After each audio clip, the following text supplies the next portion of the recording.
नमस्कार, आपने देखना शुरू कर दिया है बीआरजी न्यूज। दिन भर की कुछ अहम खबरों के साथ बीआरजी न्यूज के न्यूज रूम में आप सबका स्वागत है। खबरों का सिलसिला शुरू करने से पहले एक नजर आज की सुर्खियों पर। 111 दिनों के बाद आज से पावागढ़ मंदिर में भक्त कर पाएंगे माताजी के दर्शन। 10 साल से कम और 65 साल से ज्यादा उम्र वाले दर्शनार्थियों पे रोक।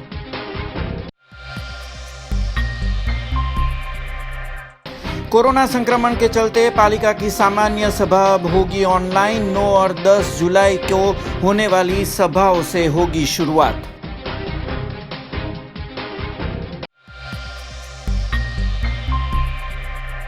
फतेहगंज पुलिस स्टेशन के पीआई समेत 4 कांस्टेबलों पे हैवानियत का आरोप। चोरी के संदिग्ध आरोपी को पीट कर दी मौत। लाश को भी लगाया ठिकाने। फिलहाल सभी आरोपी फरार। अब देखते हैं खबरें विस्तार से। कोरोना संकट के बीच धार्मिक स्थानों को दर्शनार्थियों के लिए बंद रखा गया था। 111 दिन बाद पावागढ़ मंदिर को श्रद्धालुओं के लिए खोल दिया गया है, लेकिन 10 साल से कम उम्र के और 65 साल से ज्यादा उम्र के श्रद्धालुओं पर अभी भी मंदिर परिसर में रोक रखी गई है। देश भर में 64 शक्तिपीठों में से एक पावागढ़ मंदिर आज 111 दिन बाद भक्तों के लिए दर्शन हेतु खोल दिया गया। सुबह 6 बजे से शाम को 7:30 बजे तक सरकारी दिशा निर्देश के साथ मंदिर में दर्शन किए जा सकेंगे। मंदिर परिसर में 10 साल से कम और 65 साल से बड़ी उम्र के नागरिकों को प्रवेश नहीं दिया जाएगा।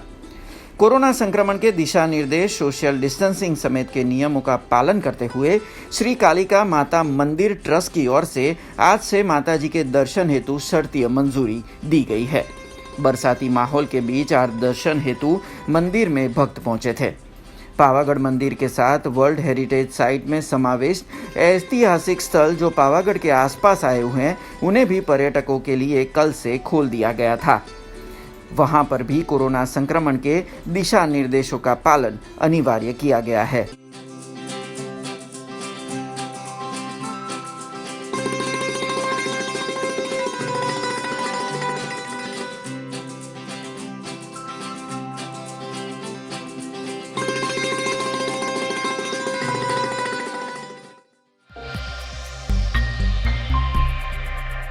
अब कुछ हटके खबर की बात करते हैं। कोरोना संकट के बीच ईंधन के दाम बढ़ रहे हैं और साथ में सोने के दाम भी आसमान छू रहे हैं, पर इस बीच 24 कैरेट गोल्ड से बनी हुई और तैयार की गई होटल से आज हम आपको रूबरू करवाते हैं। इन दिनों जहां कोरोना की मार पूरी दुनिया झेल रही है, तब साथ ही में सोने के भाव भी आसमान छू रहे हैं। सोने के भाव लगातार बढ़ रहे हैं, तब लोगों ने अब सोने से किनारा करना शुरू कर दिया है। तब ऐसे समय में अगर आपको सोने की होटल में रहने को मिले तो कैसा होगा। आज तक आपने कई अनोखे होटल के बारे में सुना होगा, पर कभी आपने सोने की होटल के बारे में सुना है? दुनिया का ये पहला सोने का होटल वियतनाम की राजधानी हनोई में खुला है। यहाँ कप, टेबल, खिड़कियाँ, नल, वॉशरूम से लेकर खाने के बर्तन सब कुछ सोने का है। इस होटल का नाम dolls Hanoi golden lake hotel रखा गया है। इसमें गेट से लेकर कॉफी कप तक सब सोने से बना हुआ है। ये दुनिया का पहला होटल है जो 24 कैरेट गोल्ड से बना है। ये एक 5 स्टार होटल है जो 25 मंजिला बनाया गया है। इसमें 400 कमरे हैं। इस होटल की बाहरी दीवार पर करीबन 54,000 वर्ग फीट गोल्ड प्लेटेड टाइल्स लगाई गई है। बेडरूम में फर्नीचर और साजो सामान पर गोल्ड प्लेटिंग की गई है, जबकि लॉबी में भी सोने की कारीगरी की गई है। यहाँ तक कि छत की दीवारों पर भी गोल्ड प्लेटेड ईंटें लगाई गई है। यहाँ स्विमिंग पूल की ईंटों पर भी सोने की परत चढ़ाई हुई है। इस होटल को बनाने में $200 मिलियन की लागत आई है। इसके डबल बेडरूम सूट में एक रात का किराया 75,000 रुपये है। वहीं होटल रूम की किराए की शुरुआत की बात करें तो 20,000 रुपये से होटल रूम के किराए की शुरुआत होती है। इसमें प्रेसिडेंशियल सूट की कीमत 4.85 लाख रुपए प्रति रात है। ऐसा कहा जाता है कि सोना मानसिक तनाव को कम करने में मदद करता है, जिससे आप रिलैक्स कर सकते हैं। और इसी तर्ज पे इस होटल का निर्माण किया गया है। बड़ौदा महानगर पालिका में 3 दशकों तक काम करने वाले पीएम पटेल ने बीआरजी न्यूज से खास बातचीत की।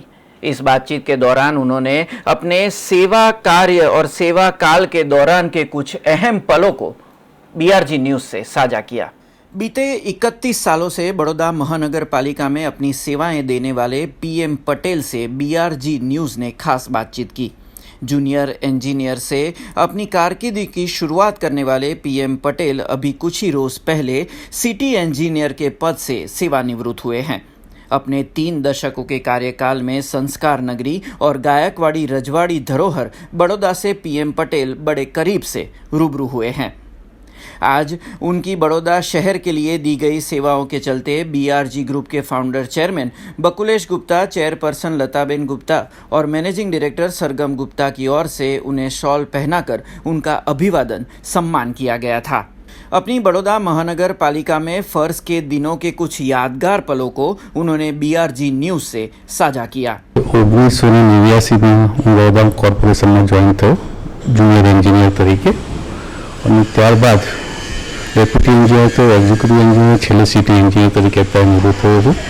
1996-97થી જે ક્લાસ 1 તરીકેની જે કામગીરી કરી ત્યારથી હું સીધા કમિશનરો સાહેબના સંપર્કમાં આવ્યો છું, સીધા સંપર્કમાં આવ્યો છું। અને ખાસ કરીને એટલું કહેવા માગું છું કે જ્યારે એમ કે દાસ સાહેબ આવ્યા બરોડા કમિશનર તરીકે 2005-06માં, ત્યાર પછી જેએનયુઆરની જે સ્કીમ શરૂ થઈ ત્યાર પછી શહેરની પ્રગતિમાં ઘણો વધારો થયો, વિકાસના કામોમાં ઘણો વેગ આવ્યો। ત્યારે જેએનયુની જે ગ્રાન્ટ આવી અને એના કારણે જે કામો થયા છે એની એક ગોલ્ડન પીરિયડ રહ્યો 2005થી 2011 સુધીનું પીરિયડ જે ગોલ્ડન પીરિયડ તરીકે રહ્યો। ત્યારે વરસાદી ગટર, ડ્રેનેજ અને પાણીના જે ઇન્ફ્રાસ્ટ્રક્ચરના જે કામો હતા એનું કવરેજ ઘણું ઓછું હતું 2005 પહેલાં। 2005થી 2011માં એ લગભગ આપણે 80થી 90% અને પાણીનું તો એટલીસ્ટ 95% સુધીનું કવરેજ વધાર્યું। એ જે કામો થયા છે એમાં બધા જ આખી બરોડાની વીએમસી ટીમ, વીએમસીને એટલા સરકારથી જે કામો થયા છે એને કારણે બહુ સારું પરિણામ આપણને અત્યારે મળી રહ્યું છે કે વરસાદના કામમાં થોડા વરસાદ પડે છે છતાં બી આપણે શાંતિથી આપણે ટ્રાફિક ચાલુ રાખી શકીએ છીએ અને ઘણા પ્રશ્નો સોલ્વ થયા છે પાણીના ભરાવાના એને કારણે।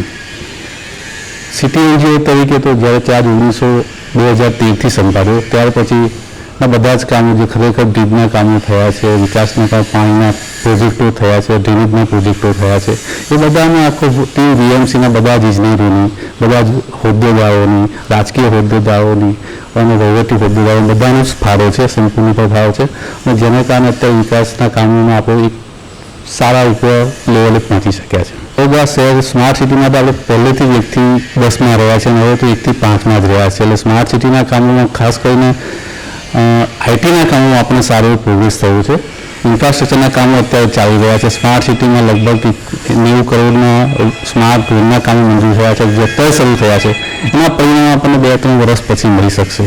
પાણીના પ્રોજેક્ટ જે છે, સિંગરેટનો પ્રોજેક્ટ છે, લગભગ આવતા વર્ષે પૂરો થશે। એટલે પાણીની જે અત્યારે દક્ષિણ વિસ્તારમાં સમસ્યાઓ છે એને પૂરેપૂરો આપણે ઉકેલ આવી જશે। પાણીના ઓછા પ્રેશરના પ્રશ્નો છે, દક્ષિણ વિસ્તારમાં પાણી નથી મળતું, એનો એકમાત્ર ઉપાય તરીકે સિંગરેટનો પ્રોજેક્ટ ચાલે છે, અમૃત હેઠળ ચાલે છે। એ પ્રોજેક્ટ પૂરો થયો તો પાણીની પણ સમસ્યાનો હલ આવી જશે। એટલું જનતાનો અત્યાર સુધી સરકારને દરેક કામ જ્યારે આ કોઈ પણ વિકાસનું કામ કરતા હોય તો શહેરમાં રોડ તોડવાનું આવે કે કોઈ બી ઇન્ફ્રાસ્ટ્રક્ચર ખસેડવાનું નવું કરવાનું આવે તો લગભગ ઘણા લોકોને એટલી હેરાનગતિ થતી હોય છે કે વચ્ચે અડચણરૂપ થતી હોય છે, રોડ બંધ થતા હોય છે, પાણી ભરાતા હોય છે, રોડ તૂટતા હોય છે। આજ દિવસ સુધી જનતાએ પૂરેપૂરો સહકાર આપ્યો જ છે અને મને આશા છે કે આવવાના કામોમાં જ્યારે આવા ઇન્ફ્રાસ્ટ્રક્ચરના કામો ચાલુ છે, પૂરા કરીશું તે દરમિયાન જનતાનો સહકાર મળી રહેશે। खबरों का सिलसिला यूं ही जारी रहेगा, पर उससे पहले लेंगे एक कॉमर्शियल ब्रेक, तो देखते रहिए बीआरजी न्यूज।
ब्रेक के बाद फिर से आप सबका स्वागत है।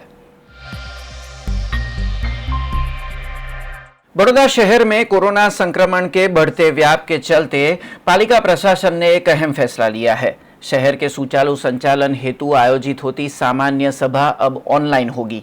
आने वाली 9 और 10 जुलाई को होने वाली सभा से ये ऑनलाइन सामान्य सभा की शुरुआत होने वाली है। कोरोना संकट अब बड़ौदा शहर में गहराता जा रहा है। लगातार कोविड-19 के केसों में बढ़ोतरी हो रही है, तब बड़ौदा महानगर पालिका प्रशासन भी एहतियातन कदम ले रहा है।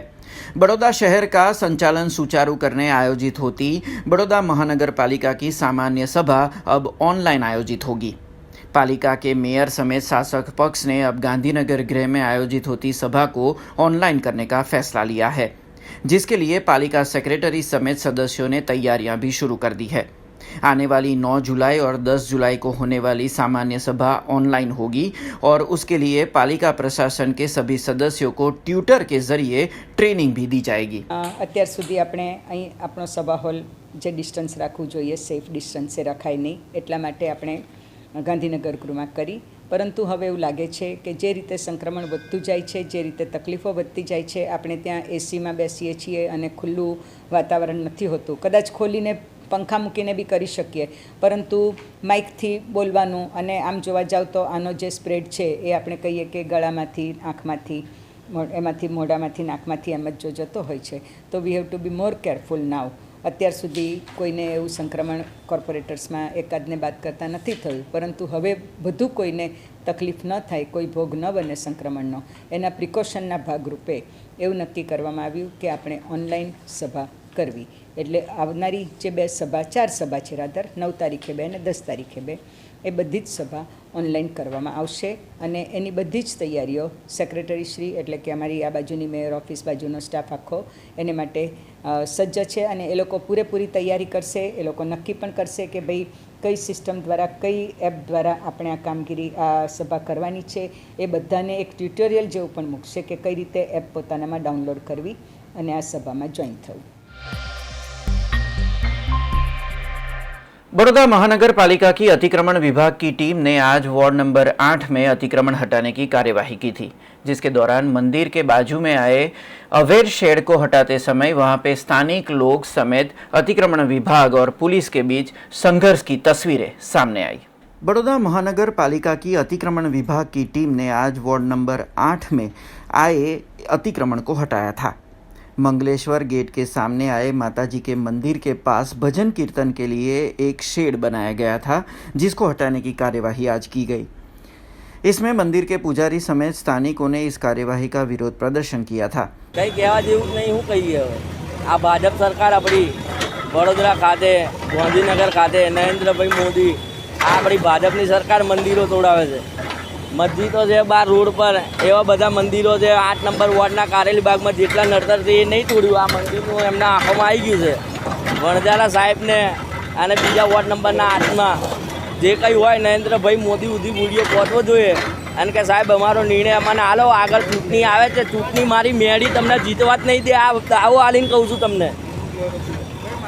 આ હડકભાઈ માતાનું મંદિર છે ને મેડીનું મંદિર છે, જો કદાચ ના ગોડા કરું ને તો થઈ પડ્યું એવું કહું છું। ના નેતાઓ આશરો આલે છે કે તમારું મંદિર નહીં તૂટે, નહીં તૂટે। રંજનબેન ભટ્ટે કીધું કે તમારું મંદિર નહીં તૂટે, આ શેડ તોડવાના બહાને આખું મંદિર તોડ નાખ્યું છે। શેડને કીધું હોત તો અમે અમારે જાતે ઉખાડી દેતા, પણ આ મંદિરની આબરૂ આજે ભાજપના હાથમાં છે। तब पुलिस प्रशासन भी मौके पर पहुंचा और विरोध कर रहे नागरिकों से घर्षण की तस्वीरें भी सामने आई।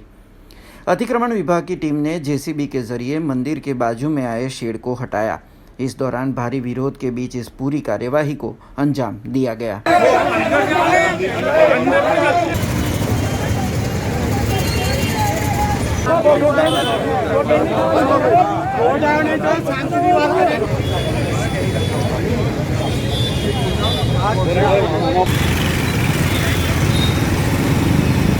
વડોદરા મહાનગરપાલિકાના વહીવટી વોર્ડ નંબર 8ના મંગલેશ્વર ઝાપા વિસ્તારમાં એક કડકાઈ માતાનું મંદિર આવેલું હતું। એની બાજુમાં વધારાનું દબાણ બાંધકામ થતું હોવાનું માલુમ પડતા આજ રોજ દબાણ શાખાની ટીમ અને વોર્ડની ટીમ સાથે રાખીને દબાણ દૂર કરવાની કામગીરી હાથ ધરવામાં આવેલી છે। बड़ौदा पुलिस महकमे को शर्मसार करती एक घटना प्रकाश में आई है। ये घटना फतेहगंज पुलिस स्टेशन की है, जहां पे चोरी के संदिग्ध आरोपी की पिटाई के दौरान मौत हो जाती है, जिसके बाद पीआई, पीएसआई और 4 आरोपी कांस्टेबल उसकी लाश को ठिकाने लगा देते हैं। जैसे ही तफ्तीश शुरू होती है तो अब पीआई, पीएसआई और 4 कांस्टेबल फरार है। बड़ौदा में पुलिस की हैवानियत का मामला सामने आया है। फतेहगंज पुलिस स्टेशन के पीआई, पीएसआई और 4 कांस्टेबल पे चोरी के संदिग्ध आरोपी की कस्टोडियल हत्या का आरोप लगा हुआ है। फतेहगंज पुलिस स्टेशन में बाबू निसार शेख नाम के एक संदिग्ध आरोपी को चोरी के इल्ज़ाम में पुलिस स्टेशन लाया गया था, जिसके बाद वो वापस अपने घर भी नहीं पहुंचा, जबकि पुलिस स्टेशन में से उसे रिहा कर देने की कागजी कार्यवाही भी की गई है। जिसके बाद बाबू निसार शेख के परिवार ने बाबू की गुमशुदगी की शिकायत सयाजीगंज पुलिस स्टेशन में की थी। एसीपी ए डिवीज़न की ओर से तफ्तीश में कुछ गलत होने की बात सामने आई है, जिसमें बताया जा रहा है कि बाबू निसार शेख की पुलिस स्टेशन में पिटाई के दौरान मौत होने की आशंका जताई जा रही है, जबकि मौत के बाद फतेहगंज पुलिस स्टेशन के पीआई समेत 4 कांस्टेबलों ने लाश को ठिकाने लगाने की भी आशंका जताई जा रही है। फिलहाल पीआई समेत सभी आरोपी लापता है, जबकि एसीपी लेवल से अब इस मामले में कार्यवाही और खोजबीन की जा रही है। તારીખ 10/12/2019ના રોજ ફતેહગંજ પોલીસ સ્ટેશનના ડી સ્ટાફના જે અધિકારી છે અને કર્મચારીઓ છે એમણે આ એક શેખ બાબુ શેખ નામના ઇસમને શબદાર તરીકે પકડ્યો હતો ચોરીના શાકમાં। ત્યાર પછી એમણે પોલીસ સ્ટેશન આવીને પૂછપરછ કરી હતી અને પૂછપરછ દરમિયાન પાછળથી એમને જવા દીધાની એન્ટ્રી પણ એમણે કરી છે। ત્યાર પછી એ માણસ ગુમ થયો છે અને એની જાહેરાત સયાજીગંજ પોલીસ સ્ટેશનમાં કરવામાં આવી છે એમના પરિવાર તરફથી। એટલે એ પહેલાં જ એસીપી એ ડિવિઝનનાઓએ એક કોન્ફિડન્શિયલ ઇન્ક્વાયરી ઊભી કરી હતી કે આ વ્યક્તિની સાથે કંઈ અજુગતું બન્યું છે એવી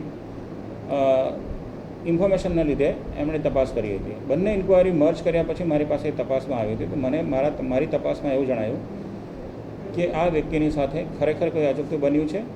શક્ય છે કે પોલીસે માર માર્યો છે અને એની લાશને સગેવગે કરી છે અને કેટલાક બીજા સ્ટેટમેન્ટ્સ, નિવેદનો અને કેટલાક બીજા દસ્તાવેજી પુરાવાના આધારે એમણે એ હત્યા કરીને એની લાશને સગેવગે કરી છે। તો એ મતલબનો ગુનો એટલે આ પોલીસ સ્ટેશનમાં સરકાર તરફે મેં દાખલ કરાવ્યો છે।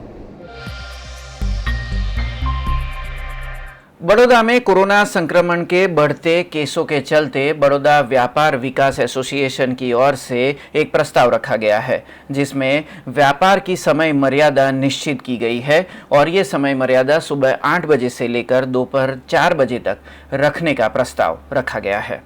शहर के विभिन्न व्यापारी मंडलों की ओर से कोरोना संक्रमण रोकने व्यापार का समय मर्यादा निश्चित करने पर चर्चा हो रही है। अनलॉक 2 में बड़ौदा में लगातार कोरोना संक्रमण के मामले बढ़ रहे हैं, तब दुकानों में शाम के समय खरीदारी करते ग्राहकों की भीड़ भी ज़्यादा रहती है। तब बड़ौदा व्यापार विकास एसोसिएशन की ओर से दुकान खोलने का समय सुबह 8 बजे से दोपहर 4 बजे तक ही रखने पर विचार किया जा रहा है, जिससे कोरोना संक्रमण में बढ़ोतरी को कुछ हद तक रोका जा सके। समग्र वडोदरा व्यापार विकास एसोसिएशन छेल्ला 15 વર્ષથી વડોદરામાં વેપારીઓ માટે કાર્યરત છે અને ખૂબ જ સુંદર કાર્યો અમે કરી રહ્યા છે। છેલ્લા એક અઠવાડિયાથી જ્યારથી અનલોક 2 શરૂ થયું ત્યારથી અમે લોકો બજારમાં સર્વે કરી રહ્યા છે। બપોર પછી નાગરિકોની, ભાઈઓ અને બહેનોની ખૂબ ભીડ બજારમાં થાય છે, જેમાં સોશિયલ ડિસ્ટન્સિંગ નથી જળવાતું, માસ્ક વગરના લોકો ફરી રહ્યા છે।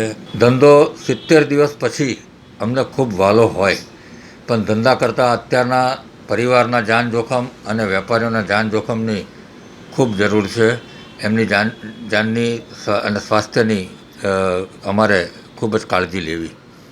સમગ્ર વડોદરાના તમામ વેપારીઓને, એસોસિએશનોને, છૂટક વેપારીઓને અમે એક વિનંતી અને એક સૂચન માંગ્યા છે કે આપણે સૌ બપોરે 4 વાગ્યા સુધી જ બિઝનેસ કરીએ, સવારે 8 થી 4 વાગ્યા સુધી, તો દરેકનું સ્વાસ્થ્ય જળવાય અને સાંજે જે ભીડ ભેગી થાય છે અને એને લીધે જે કોરોનાનો કહેર, સોશિયલ ડિસ્ટન્સિંગ નથી જળવાતું, એને લીધે કોરોના વધતું ગયું છે, એ ખૂબ જ ચિંતાજનક છે। સરકારના પણ આંકડા જે ધારીએ છે એના કરતાં ખૂબ ઓછા આવે છે। કેટલી નાની હોસ્પિટલોમાં, મોટી હોસ્પિટલોમાં ફૂલ હોસ્પિટલો છે, એના રિપોર્ટ હજુ સુધી સરકાર જાહેર નથી કરતી. ખૂબ જ ગંભીર બાબતો કોરોનાને લીધે વડોદરા અને સમગ્ર ગુજરાતમાં થઈ રહી છે. અમારું જોઈને આજુબાજુના નાના નાના સિટી પણ અમને સપોર્ટ કરવા તૈયાર છે અને બપોરે 4 વાગ્યા પછી ત્યાં પણ એ લોકો વેપાર ધંધો બંધ કરવા રેડી થયા છે. આવતીકાલ સુધીમાં અમારા આ નિર્ણયો અમે તમને મીડિયાના મારફતે જણાવીશું. खबरों का सिलसिला यूं ही जारी रहेगा, पर उससे पहले लेंगे एक कॉमर्शियल ब्रेक, तो देखते रहिए BRG news. BRG group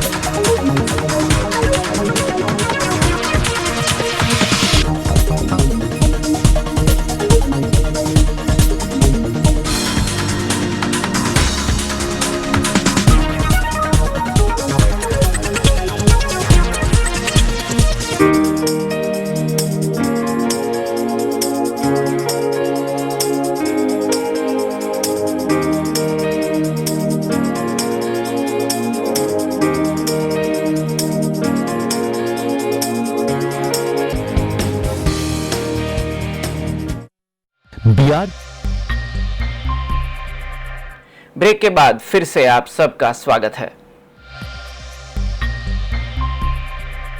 Baroda व्यापार विकास एसोसिएशन की ओर से व्यापार की समय मर्यादा का जो प्रस्ताव रखा गया है, उसके सामने लारी गल्ला एसोसिएशन ने इसका विरोध किया है.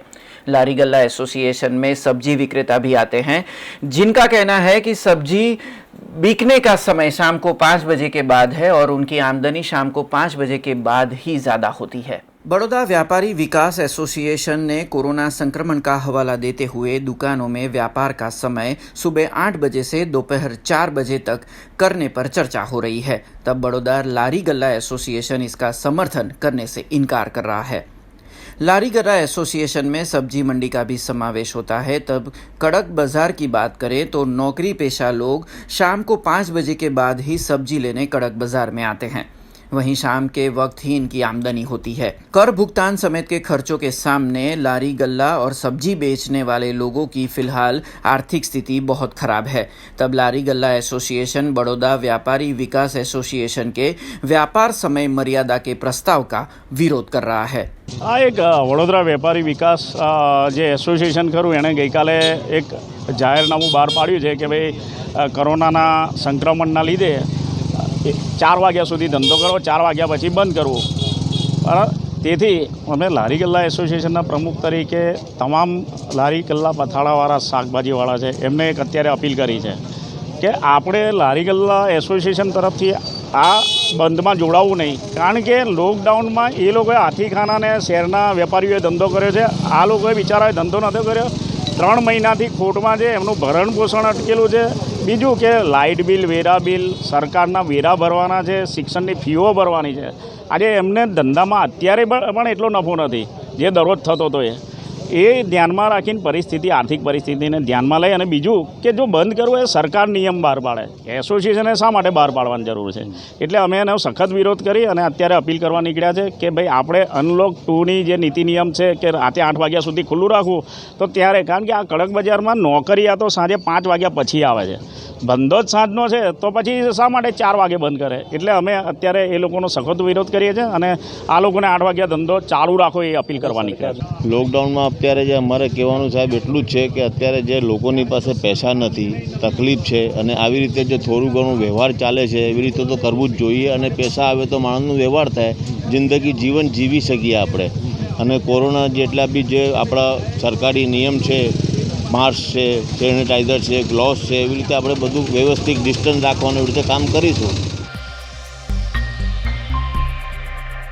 डांस एंड कल्चरल एसोसिएशन की ओर से स्वर्गस्थ सरोज खान को श्रद्धांजलि दी गई. बॉलीवुड की मशहूर कोरियोग्राफर सरोज खान का अभी कुछ ही दिनों पहले निधन हुआ है. डांस एंड कल्चरल एसोसिएशन ने बॉलीवुड की मशहूर कोरियोग्राफर स्वर्गस्थ सरोज खान को श्रद्धांजलि दी थी. शहर के डांस और नृत्य क्षेत्र से जुड़े कलाकारों ने स्वर्गस्थ सरोज खान के बॉलीवुड में दिए गए योगदान को याद किया। बॉलीवुड के कई दिग्गज कलाकारों को डांस सिखाने वाले सरोज खान भारत के कई कोरियोग्राफरों के लिए एक गुरु समान थे।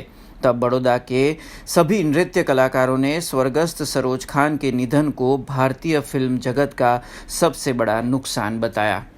સૌપ્રથમ તો મારું ઇન્ટ્રોડક્શન આપીશ કે Baroda dance culture association as a chairman તરીકે મને નિયુક્ત કરવામાં આવ્યો છે અમારી કમિટીએ, અને આજે રોજ બરોડામાં એક સરસ શ્રદ્ધાંજલિનો કાર્યક્રમ જે કરવામાં આવ્યો છે Baroda dance and culture association અને શ્રી રણદેવી ફિલ્મ પ્રોડક્શનના માધ્યમથી, અમારા રોહિતભાઈ પટેલના માધ્યમથી બધા મળીને જે અમારા જે બોલિવૂડના જે લેજેન્ડરી કોરિયોગ્રાફર શ્રી સરોજ ખાન, જેમને બોલિવૂડમાં જ નહીં પણ હોલિવૂડમાં પણ એવી કોરિયોગ્રાફી કરેલી છે, સાઉથની મૂવીમાં પણ એમને કોરિયોગ્રાફી આવેલી છે કે જેમને એક્સપ્રેશન ક્વીનના નામથી આપણે એમને બિરુદ આપીએ કે એક્સપ્રેશન સિમ્પલ ડાન્સ, મને એક્સપ્રેશન જો જોવા હોય, જો એક્સપ્રેશનથી બી ડાન્સ થઈ શકે છે એવું એમને બધા ડાન્સરને શીખવાડ્યું છે. બોલિવૂડમાં જે હિરોઈન નથી નાચી શકતી એ લોકોને એમને નચાવતા કર્યા, તો એમને એક બહુ મોટું એક્ઝામ્પલ સેટ કર્યું કે કોરિયોગ્રાફર કોને કહેવાય, કે જે નાચી શકે એને તમે નચાવો, એક સહી મેં કોરિયોગ્રાફર છે.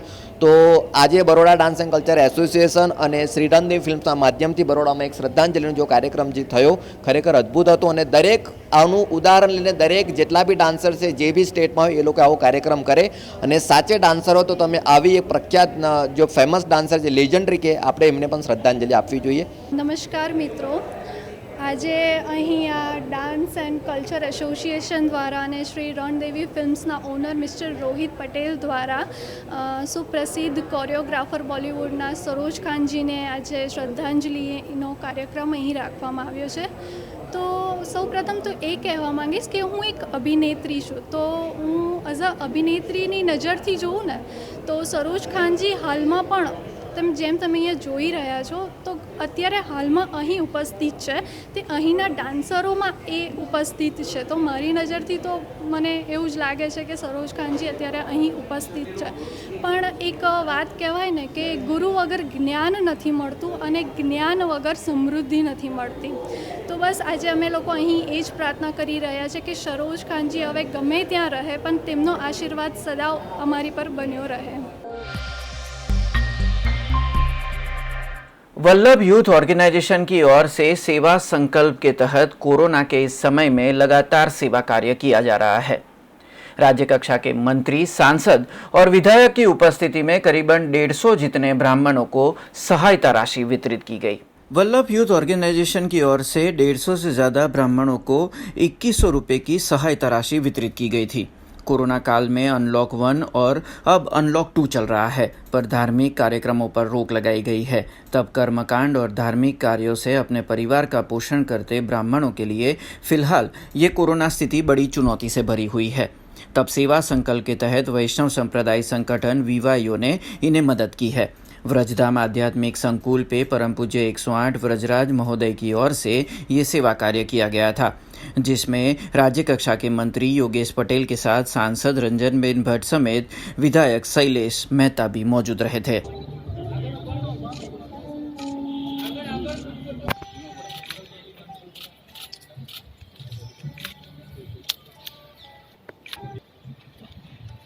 ત્યારબાદ હર્ષદ વલ્લભ યુથ ઓર્ગેનાઇઝેશન વિશ્વ પરિવારના તત્વાવધાનમાં ચાલી રહેલા સેવા સંકલ્પ પ્રોજેક્ટ અંતર્ગત આજે વડોદરા શહેરના લગભગ 150થી પણ વધારે જરૂરતમંદ બ્રાહ્મણ પરિવારોને દક્ષિણા સાથે પ્રસાદ અર્પણ કરવામાં આવ્યું છે.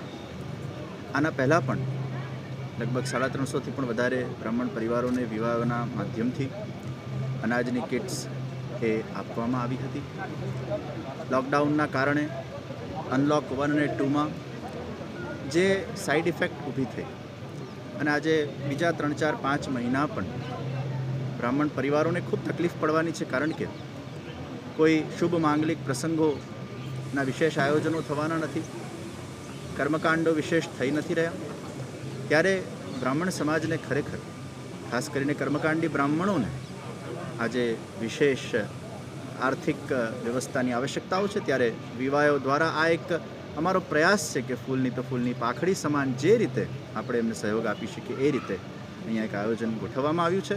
અમારી વિધાનસભા વિસ્તારમાં BYO સેવા સંકલ્પ દ્વારા વ્રજરાજ મહારાજ દ્વારા કોરોનાના મહારોગ છેલ્લા 4 મહિનાથી રાજ્યમાં, શહેરમાં, દેશમાં જે પસર્યો છે તેમાં આ સંસ્થા દ્વારા અનેક સંસ્થાઓને, અનેક લોકો જે બેરોજગાર થયા એવા લોકોને શ્રીકાંત કેલકર, સારી એવી નિખિલ સહાય આપવામાં આવી છે. નંદુરબારકર, બીજી સંસ્થાઓ, ધાર્મિક સંસ્થાઓ પણ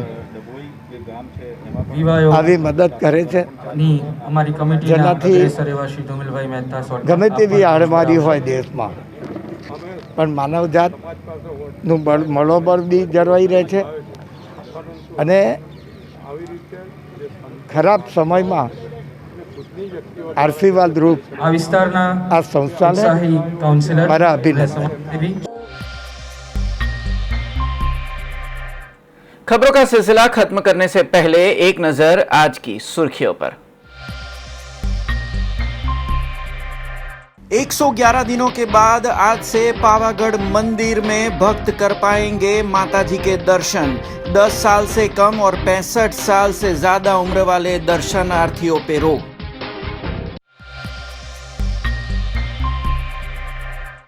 कोरोना संक्रमण के चलते पालिका की सामान्य सभा अब होगी ऑनलाइन. 9 और 10 जुलाई को होने वाली सभाओं से होगी शुरुआत.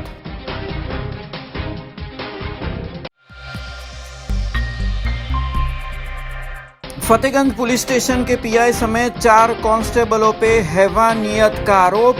चोरी के संदिग्ध आरोपी को पीट कर दी मौत. लाश को भी लगाया ठिकाने. फिलहाल सभी आरोपी फरार. ये थी अब तक की खबरें. कल नई खबरों के साथ फिर से उपस्थित होंगे. तब तक BRG न्यूज की पूरी टीम को इजाजत दीजिए. नमस्कार.